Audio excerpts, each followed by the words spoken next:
Olá a todos, né? Sejam bem-vindos às atividades remotas novamente aqui no mês de agosto.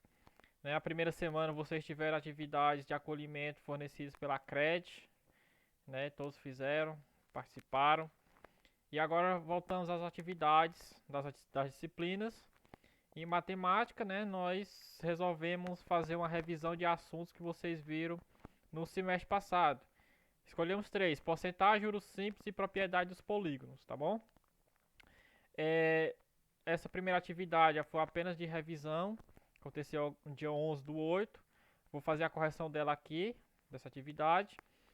E nós vamos ver assuntos novos a partir do mês de setembro, de acordo com as diretrizes da CRED e da SEDUC, tá bem? Então, nesse mês de agosto, nós só vamos revisar esses assuntos que nós vimos no semestre anterior. Então, vamos fazer aqui a correção da atividade que aconteceu no dia 11/8, a primeira desse terceiro bimestre, né, dessa retomada das atividades remotas. A primeira questão, ela diz o seguinte: veja abaixo a oferta no preço de uma bolsa. Nessa oferta o desconto é de... Eu quero saber qual vai ser o valor desse desconto em porcentagem. De acordo com a imagem, eu posso saber o desconto dessa bolsa em reais, né? Porque a oferta era: a bolsa custava 120 e passou a custar 90 reais. Então o desconto vai ser de quantos reais? Dá para me descobrir, né? Calculo o desconto em reais. Só pegar o preço antes e o preço depois. 120 menos 90, 30. Então eu sei que o desconto em reais é de 30 reais. Mas em porcentagem, esse desconto corresponde a quanto? É isso que nós vamos descobrir. Então o desconto é 30 reais. E para calcularmos quantos por cento corresponde a esse desconto, podemos fazer uma regra de 3. Usando quais grandezas? Os reais e a porcentagem. Para me utilizar os reais, eu tenho que utilizar o preço original. Quanto é o preço original? 120.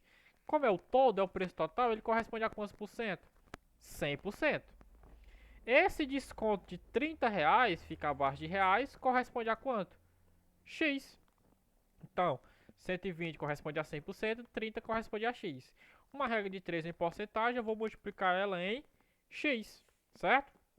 Então fica 120 vezes x, 30 vezes 100. 120 vezes x, 100 vezes 30. Então, 120 vezes x é 120x, igual 100 vezes 30, 3.000. E aí esse 120 que está multiplicando x vai passar para o outro lado dividindo. Então, o 120 vai ficar abaixo do 3.000. Então fica 3.000 dividido por 120. Eu posso cortar o zero, um zero do 3.000 com o zero do 120. Ou eu posso apenas dividir, né? 3.000 dividido por 120, que vai dar igual a 25%.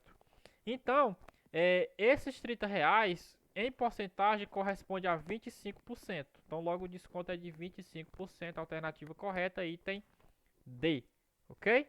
Então, essa é uma questãozinha de porcentagem, que vocês acabam utilizando também um outro assunto que é a regra de 3 para poder resolver, né? Então, veja que na matemática, para resolver uma questão, você precisa ter conhecimento em vários outros assuntos. Ok? Segunda questão. Quais são os juros simples produzidos por um capital de 7.200 empregados a 10% ao ano durante 5 anos? Questãozinha de juros, e eu quero saber os juros simples. Lembrando da formulazinha dos juros, é JCIT sobre 100. E o que é que significa cada um desses números, né? Os juros, o J é juros, o C é o capital, que é o dinheiro aplicado, o I é a taxa, que é dada de porcentagem, e o T é o tempo que esse dinheiro vai ficar aplicado. Então eu tenho aqui, vamos para calcular o juro, utilizaremos a seguinte fórmula: JCIT sobre 100. E os dados que eu tenho são os seguintes: capital 7.200, taxa 10% ao ano e tempo 5 anos. Percebe-se aqui que a taxa e o tempo estão na mesma unidade, então eu não vou precisar transformar nada, só vou aplicar diretamente na fórmula. Então, substituindo na fórmula, eu tenho 7.200, que é o capital, vezes 10, que é a taxa, vezes 5, que é o ano, sobre 100. Se eu quiser, eu posso cortar os dois zeros do 7.200 com o 100 e fazer a multiplicação. Ou, no caso, como eu fiz aqui para ficar mais bem detalhado, eu multipliquei logo os três números de cima, que dá 360 mil, e dividi por 100, tá certo? 360 mil dividido por 100, eu cortando os dois zeros, sobra 3.600. Então, nessa aplicação, os juros obtidos será de 3.600. R$ 600. Alternativa correta, item A. Ok? Fórmulazinha de juros, tá bom? Agora nós vamos para a terceira questão. Qual o número de diagonais de um polígono com 15 lados? Use a seguinte fórmula. Como eu quero saber o número de diagonais, eu tenho que usar a fórmula das diagonais, que é diagonal igual a n vezes n menos 3 sobre 2. Onde esse n é o número de lados da figura, do polígono. Que no caso aqui o polígono tem 15 lados, então o n corresponde a 15. N igual a 15. Pegando esta fórmula e o valor do n, eu vou substituir na fórmula da diagonal para descobrir. Então, substituindo na fórmula, temos d igual a 15, que é o n, vezes 15 menos 3 sobre 2. Nesse caso, eu vou resolver primeiro o que está entre parênteses. Então, 15 menos 3, né? Então, fica d igual a 15 vezes 15 menos 3 é 12, dividido para 2. Multiplicando a parte de cima, né? O numerador dessa fração. 15 vezes 12, 180. 180 dividido para 2, 90. Então, esse polígono que tem 15 lados, ele vai ter 90 diagonais, tá certo? Então, a alternativa correta aqui vai ser o item A. Então, essa aqui era uma questão de propriedade dos polígonos. E uma das propriedades é a quantidade de diagonais que o polígono tem, tá certo? Quarta questão. Qual é a medida de um ângulo interno de um eneágono regular? Se eu quero saber a medida do ângulo interno, eu vou ter que saber a soma desses ângulos internos. E para isso eu vou usar a fórmula da soma dos ângulos internos, que é n menos 2 vezes 180. E n é o número de lados dessa figura. Você tem a figura desenhada na questão, mas na questão também fala do nome dessa figura, que é o eneágono. Eneágono é um polígono que tem 9 lados, ou seja, a quantidade de lados vai ser 9 dessa figura e o n vai valer 9. Então eu vou substituir o valor desse n na fórmula da soma dos ângulos internos. Substituindo na fórmula eu tenho, no lugar do n é 9, então fica 9 menos 2 vezes 180. 9 menos 2, 7. 7 vezes 180, 1260. Aí você pode estar achando estranho, não tem essa opção nos itens. Mas é porque a questão ela quer o ângulo interno, ela não quer a soma de todos. Eu quero saber só um. Para mim saber só um ângulo interno, o que é que eu vou fazer? Eu vou pegar a soma de todos e dividir pelo total de lados, certo? Então, como a questão pede um ângulo interno, nós temos o ângulo interno é a soma de todos os lados dividido pelo número de lados. Como a soma a gente descobriu que é 1260 e o número de lados é 9, então eu vou dividir 1260 dividido para 9, 140.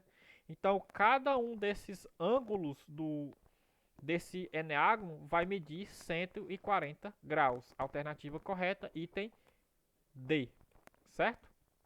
Logo, o ângulo interno é 140 graus. Entendido? Outra propriedade que nós temos aqui, né, é a soma dos ângulos internos e a medida de cada um ângulo interno desse polígono. Quinta questão. Questão teórica, né, a respeito de algumas propriedades e definições dos polígonos. Todo polígono é composto por elementos que são outras figuras geométricas e que recebem um nome especial por causa de sua função, definição e propriedades.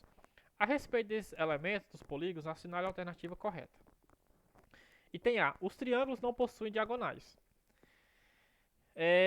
O que é que você é a diagonal? A diagonal, né, é um segmento de reta que vai de um vértice ao outro do polígono.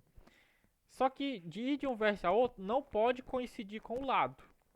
Então, nesse caso aqui no triângulo, não tem como eu ir de um vértice a outro do polígono, a não ser que eu vá pelo lado.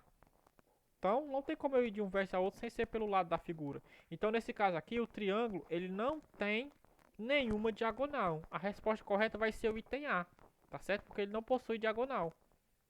Mas vamos ver aqui os demais itens, para a gente tirar as dúvidas.